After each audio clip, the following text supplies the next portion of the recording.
Syura itu bahasa Arab. Syuro, tampik musyawarah. Jadi kalau ada hal yang ingin dimusyawarahkan, lihajatil ummah, untuk kepentingan umat, di dalam masjid, di surau. Kau hendak bawa ke tepi jalan tu musyawarah, tentu main tinju kesudahannya. Ada pada yang lah mencalai masalah tak wasaran calai je. Kesudah hepta le pulang lama enggak bangka. Ba ya rekonya je. Aku jadi layaknya di masjid, layaknya di surau, di musalla. Sebab Bapak Ibu, tanyalah kepada media, ini Pak Bambang ada nih, bagaimana frekuensi tekanan emosi kita di waktu duduk dan di waktu duduk berjuntai di kursi dan di waktu berdiri. Tanya sama dia. Otak kita akan menjadi aman, otak kita akan menjadi nyaman apabila pantat kita tercah ke lantai.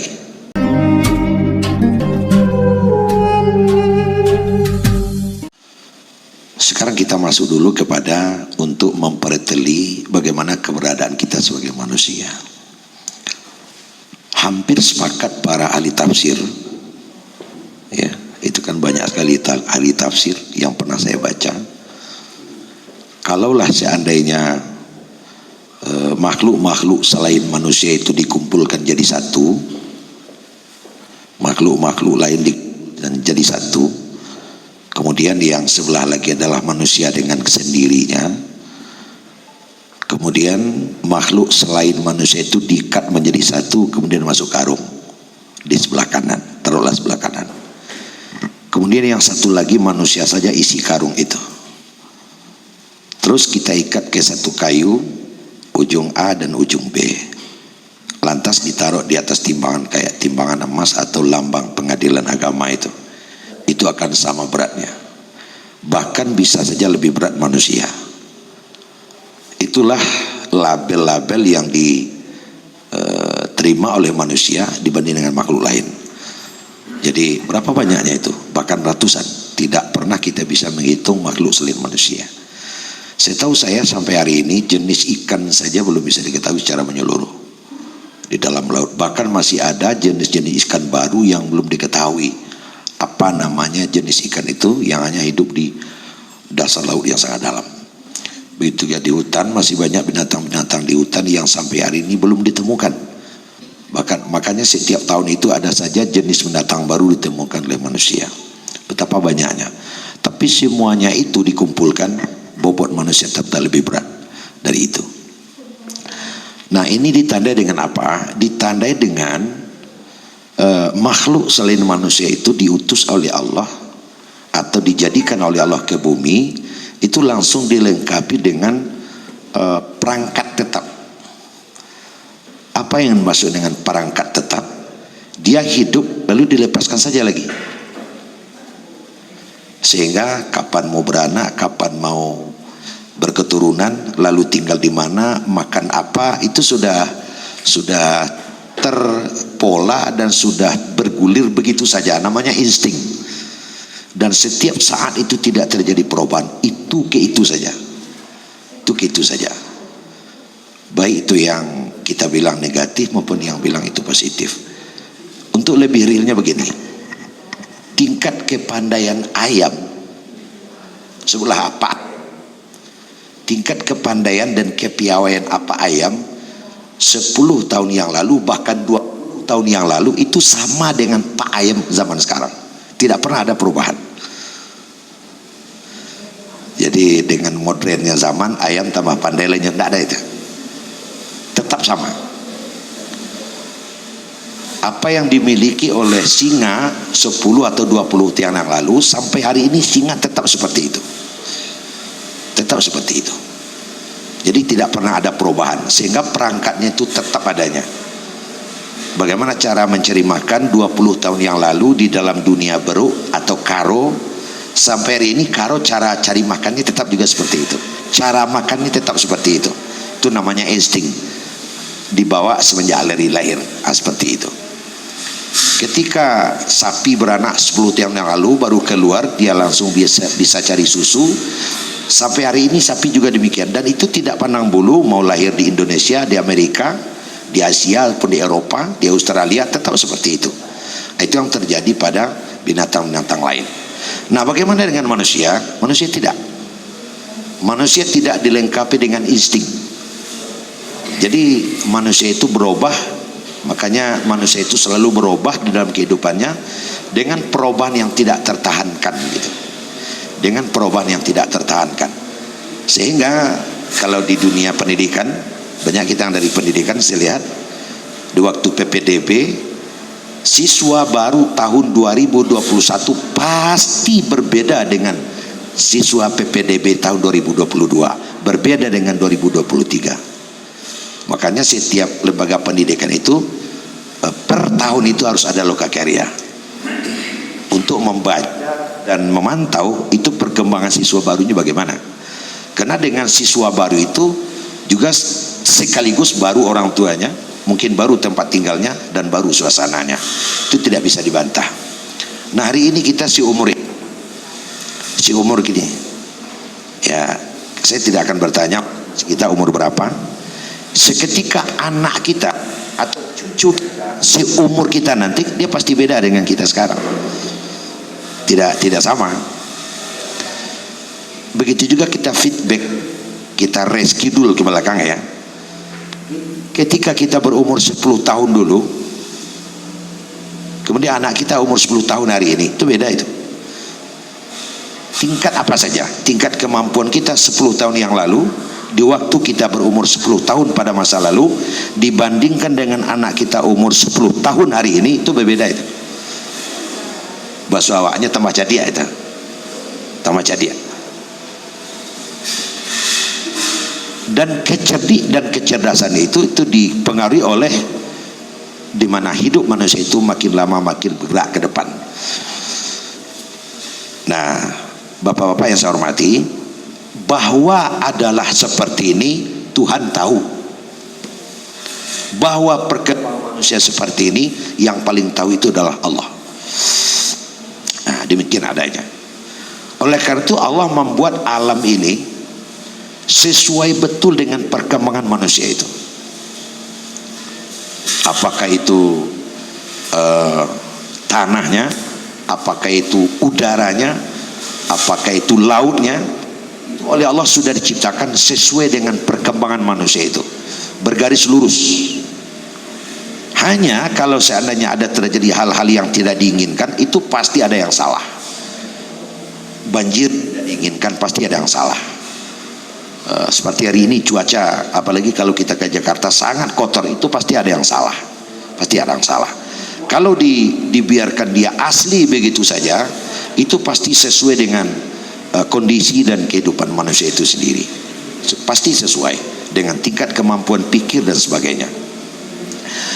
Dulu hanya ada dokter titik, kemudian membelah diri spesialis. Nah, hari ini bedah itu bedah tulang, bahkan sudah ada bedah tulang spesialis lutut, bedah tulang spesialis siku. Katanya dokter gigi sebentar lagi di gigi akan muncul pula geraman, kata spesialis geraman. Dia makin membelah diri, itu sesuai dengan perkembangan yang ada. Penyakit juga demikian. Nah, lokus yang ingin saya tuju adalah kenapa dari sekian banyak bangunan yang dibangun oleh manusia, khusus masjid itu Tuhan sejak dari dulu campur tangan. Awalu baitin wudi'a lillas lalladzi bi Bakkah. Rumah pertama yang dibangun oleh manusia terdapat di Mekah, maksudnya Masjid Haram. Kantor wali kota tidak ada tersabi dalam Quran. Gedung olahraga tidak ada tersabi. Tapi masjid itu langsung oleh Al-Quran disebutkan. Kenapa begitu? Pasti ada sesuatu. Saya lihat itu. Ternyata bangunan masjid langsung dinukil di dalam Al-Quran. Rumah pertama yang dibangun untuk manusia adalah masjid. Itunya Masjid Haram. Artinya apa? Allah menciptakan manusia dengan cara atau gejala yang baru saja saya sebut tadi. Allah membangunkan masjid. masjid tidak bisa dipisahkan dari manusia. Itu artinya. Itu maknanya. Masjid tidak bisa dipisahkan dari kehidupan manusia. Artinya adalah seperti itu. Awalu baitin wudi'a linnasi lilladzi bi Bakkah mukarrah. Rumah pertama yang dibangun untuk manusia adalah terdapat di Makkah, namanya Masjid Haram. Jadi tidak bisa dipisahkan masjid itu dari kehidupan manusia. Itu poin pertama. Poin yang kedua, yang tidak bisa dipisahkan dari kehidupan manusia adalah makan. Makan tidak bisa dipisahkan dari kehidupan manusia. Kalau tidak makan pasti tidak hidup. Maka makan adalah sesuatu keniscayaan di dalam hidup. Makan kalau kita perteli kepada bahasa lain, ya mungkin tempat bekerja lah. Tempat bekerja untuk mencari makan, itu tidak bisa dipisahkan. Kemudian yang ketiga, apa lagi yang tidak bisa dipisahkan dari kehidupan manusia? Tempat tidur. Tempat bekerja dan tempat tidur. Artinya kita dapat tiga: rumah, ladang, masjid. Rumah, sawah, masjid. Jadi ketiga ini adalah sesuatu yang vital dalam kehidupan manusia. Ada rumahnya, ada sawahnya, ada masjidnya. Kalau kita bawa kepada bahasa lain, identitas kehidupan seorang muslim, dia harus beralih di tiga sisi ini saja. Jelas rumahnya, jelas masjidnya, jelaslah sawahnya. Tidak bisa kurang seleci. Tidak berumah kan bisa? Nggak bisa. Nggak bersawah, lebih tak bisa lagi. Akhirnya ada yang tak punya masjid. Bisa juga, tetapi sesungguhnya ketiga-tiganya sama bobotnya. Sama bobotnya. Nah, kenapa Allah sudah jadikan seperti itu? Tuhan sudah jadikan seperti itu. Oleh karenanya jika kita melihat sejarah, cemerlang dan awal Islam itu bisa bertebar ke seluruh dunia, itu dimulai dari mana? Dimulai dari Madinah. Di Mekah belum, tapi sesampai di Madinah Islam itu cemerlang. Nah, kita tahu bahwa seketika Nabi kita Muhammad SAW sampai di Madinah, Madinah itu belum namanya Madinah, tapi namanya Yasrib. 2 tahun sampai Nabi di Yasrib, orang sudah menyebut dengan Madinatun Nabi. Tambah 3 tahun lagi, orang tidak sebut lagi Madinatun Nabi, tapi Madinatul Munawwarah. Komunitas masyarakat di Madinatul Munawwarah adalah sesuatu yang menjadi sorotan dan perhatian di Jazirah Arab waktu itu. Di Jazirah Arab. Nabi sudah mampu membuat kekuatan tentara 10.000. Kemudian ekonomi sudah bagus, kehidupan sosial kemasyarakatan tidak boleh dipertanyakan lagi.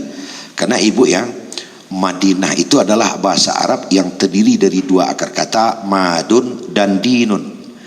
Madun itu artinya ekonomi, dinun itu artinya agama. Jadi Madinah adalah satu kelompok masyarakat yang ekonomi dan agamanya bagus. Terjemahnya ke dalam bahasa kita adalah kota. Jadi masih belum tepat dibilang kota kalau ekonomi masyarakatnya berantakan.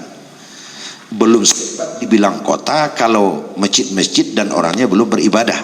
Baru disebut dengan kota, masjid ramai, ekonomi jalan dengan lancar. Nah, itu terjadi di Madinah. Nah, secara sosial kemasyarakatan dan keamanan Madinah waktu itu bukan main. Nah, kita tahu dan kita paham bahwa ada namanya piagam Madinah. Salah satu diantaranya lah bersepakat untuk menjaga stabilitas keamanan internal eksternal. Internal bukan main. Terjadi ta'awun yang tidak bisa dipertanyakan lagi, tidak perlu dipertanyakan, saling kerjasama, saling menopang, ya, buat membantu yang lemah. Kemudian secara eksternal, ya, Madinah menjadi disegani dan ditakuti oleh negara sekeliling. Jadi ternyata kekuatan aparat keamanan, bolehlah disebut tentara, TNI, Polri kalau secara kita, itu membuat negara-negara tetangga itu menjadi berpikir untuk menyerang kita. Itu yang terjadi di Madinah waktu itu. Dan ini digambarkan dengan apa? Dengan mampunya Nabi berkirim surat ke Raja Heraklius, dan surat yang dikirimkan itu tidak tanggung-tanggung. Tidak tanggung-tanggung surat yang dikirimkan. Masuklah kau ke dalam Islam, kau akan selamat.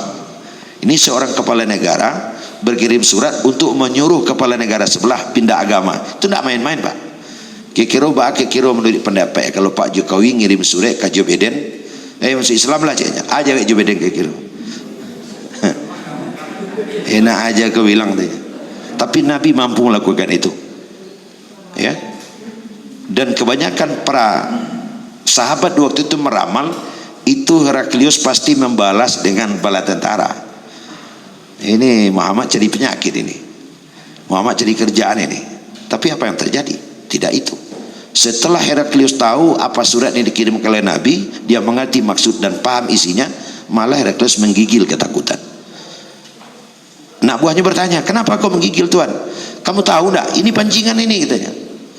Pancingan bisa kita marah, kita serang, padahal kekuatan Muhammad sudah berlipat ganda kali lipat di atas kekuatan kita. Nah, kita potong di situ loh. Kita tidak demikian. Pertanyaannya adalah, ini hidup sudah sejahtera, sangat sejahtera sekali.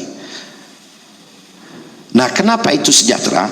Karena Nabi merencanakan sebuah negara Madinah itu dengan perencanaan yang bersifat ilahi.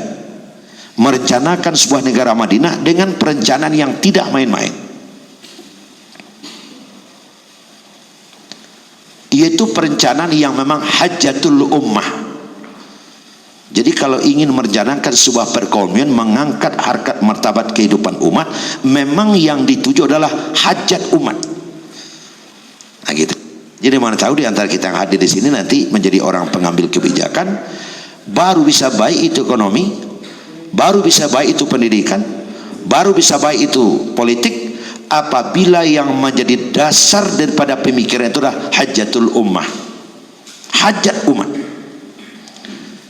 Tapi kalau dalam memperbaiki ekonomi, dasar start tempat berangkatnya adalah duduk awak dulu kan dipikirkan dari situ tuh. Nah, kita banyak seperti itu, belum di mana-mana. Apa duduk aden dulu. Kalau itu yang dikatakan, itu mimpi siang bolong. Yang dicari tidak akan dapat, yang diusahakan tidak akan pernah tercapai. Yakinlah itu. Tapi kalau hajatul ummah, jadi ada dua, hajatul ummah, hajatuna. Hajat kita atau hajat mereka. Kalau hajat mereka yang menjadi dasar tempat start, langkah pertama, insya Allah itu yang dilakukan oleh Nabi. Jadi hampir Nabi itu hanya memikirkan umat, bukan memikirkan dirinya. Akan seperti itu. Itu yang pertama. Kemudian yang kedua, Nabi dikatakan orang yang sangat tepat membuat perencanaan. Kenapa? Karena Nabi memilih tempat yang tepat, suasana yang tepat, kondisi yang tepat untuk mengatur sebuah negara. Lalu di mana diatur oleh Nabi? Di masjid. Di masjid. Saya ulang lagi, di masjid. Karena Nabi sampai di Madinah itu 12 Rabiul Awwal. Hari Selasa, Rabu, Kamis, Jumat langsung Nabi mendirikan masjid. Coba baca sirah Nabawiyah.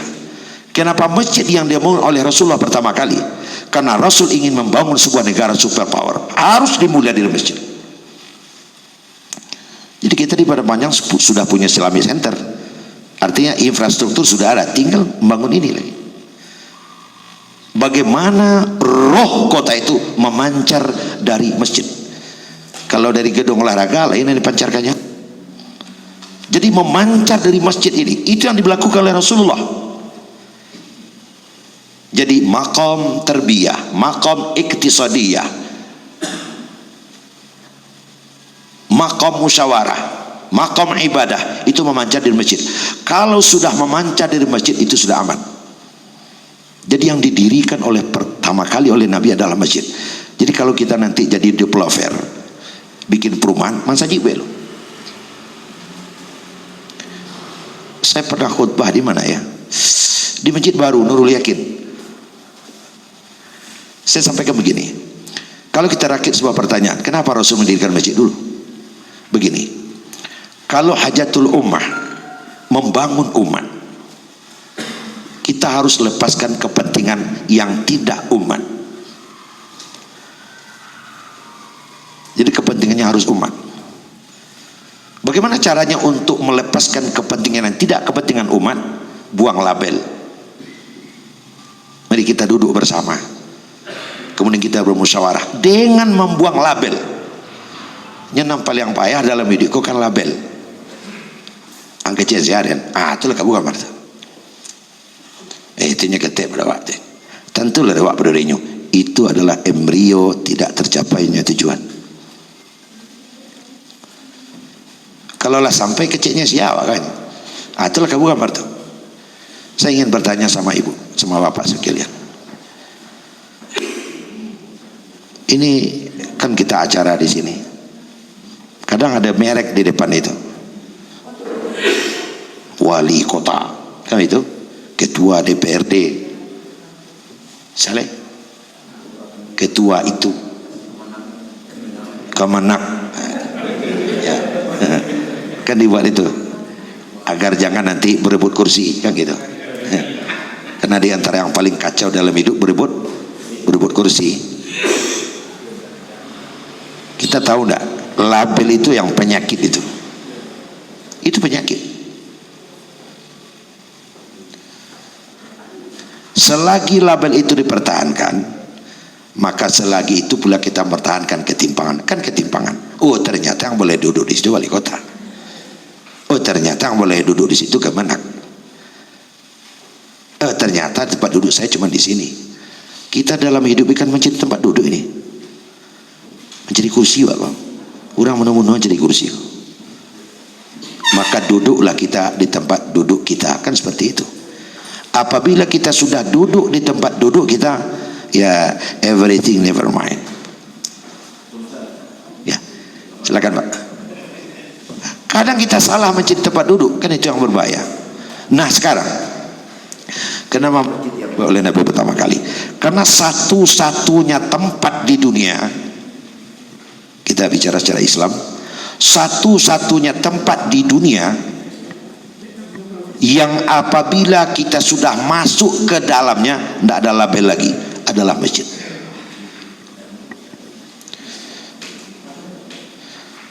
Pak Wali masuk dalam masjid, ada kursi khusus untuknya. Pak Kemenak duduk dalam masjid, ada kursi khusus? Tidak ada. Satu-satunya tempat di dunia, apalagi di Padang Panjang, yang apabila kita sudah masuk ke dalamnya, lenyap sudah itu label, adalah masjid. Tapi seketika kita berada di luar masjid, ini komandan, ini anggota, ini Kemenak, ini Pak KUA, kan gitu. Tapi seketika masuk, semuanya adalah kaum muslimin. Makanya khatib berkhutbah nggak ada terhormat. Ada yang nanti kayak gitu, nanti Pak Ade bisa marah itu. Sadaqallahul azim. Hadirin sedang Jumat yang berbahagia, Pak Wali yang kami hormati, yang terhormat, dia khatib khutbah, besok jangan diundang lagi. Ada khatib nama itu namanya, kau ado ialah kabur kamu, kau ado dia pecat saat itu juga. Ya. Dan akhirnya hadirin semua yang tidak mungkin kami sebutkan satu persatu. Dia khutbah Jumat nggak bisa, karena saat khutbah saat ibadah, yang di sana adalah jamaah, yang di sini adalah khatib, semuanya adalah hamba Allah. Jadi masjid itulah tempat melebur. Itu Nabi masjid dulu. Disitulah dimusyawarahkan segalanya. Nama lain adalah surau. Melompat-lompat saja, Pak. Sebab fokus wadah itu dah, ini pengantar. Ma lain adalah surau. Surau itu bahasa Arab. Syuro, tampik musyawarah.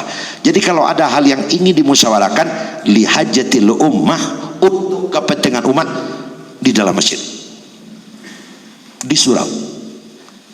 Kau tidak bawa ke tepi jalan tu musyawarah, tentu maintain juga sudahnya. Ada pada yang lah mencalai masalah tak wasaran calai je. Sudah hepta le pulang lah enggak bangka. Ba ya rekonya je. Aku jadi Jadi layaknya di masjid, layaknya di surau, di musalla. Sebab Bapak Ibu, tanyalah kepada media, ini Pak Bambang ada nih, bagaimana frekuensi tekanan emosi kita di waktu duduk dan di waktu duduk berjuntai di kursi dan di waktu berdiri. Tanya sama dia. Otak kita akan menjadi aman, otak kita akan menjadi nyaman apabila pantat kita tercah ke lantai. Dan 0 derajat, tidak ada pernik-pernik emosi sedikit pun ketika ini otak diletakkan di lantai, namanya sujud. Jadi kalau musyawarah di kursi kok Pak, kan awak berabik kursi kok, jelelah dari buru pelampai bro, berabik kursi. Lalu kita musyawarah, ya nggak apa-apa, tapi hati-hati. Karena kalau mulut nggak bisa bicara lagi, itu kursi bisa bicara. Nah, ikut kayak orang aja, tiba kursi itu deh. Iya bisa malah, iya bisa bicara kursi itu. Tapi kalau bicara sambil duduk, yang bicara itu orang. Karena makhluk yang bisa duduk hanya orang. Sapi kerbau nggak bisa. Ada yang jawidin 3 hari ku duduk-duduk senang, nggak ada itu, nggak ada. Yang bisa duduk itu hanya orang. Kalau itu kerbau hanya 2 saja, tidur berdiri. Kalau kita punya duduk, karena bermusyawarah adalah duduk. Itu berada di masjid, kepalanya dingin. Itu poin pertama itu. Poin yang kedua, ada emosi, ya nggak bisa, harus berdiri dulu, ambil jurus dulu. Akhirnya orang sudah lari, nggak jadi apa-apa terjadi. Tapi kalau saya yang tagak kan tinggal bala buah kan yang kakak tinggal bala buah saya tinju ke telinga oleh tang aja. Apalagi serang tagak tiba tumi ini muncul. Tapi kalau sambil berdiri masih sambil duduk masih banyak kerjaan. Tapi bukan itu. Dengan di masjid, ya dengan di masjid. Saya ada punya buku di rumah, tapi kalau ada yang minjam sewa ya, sewa. Nah bukunya itu rahasia wudhu. Kenapa kita disuruh berwudu?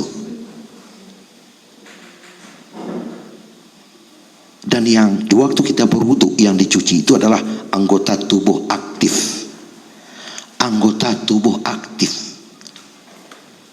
Tangan aktif untuk bekerja, kaki aktif berjalan.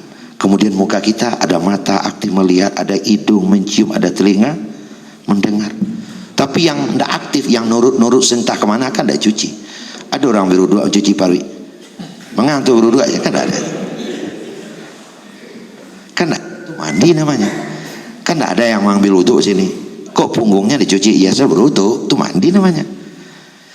Ada apa deh anggota tubuh aktif kita?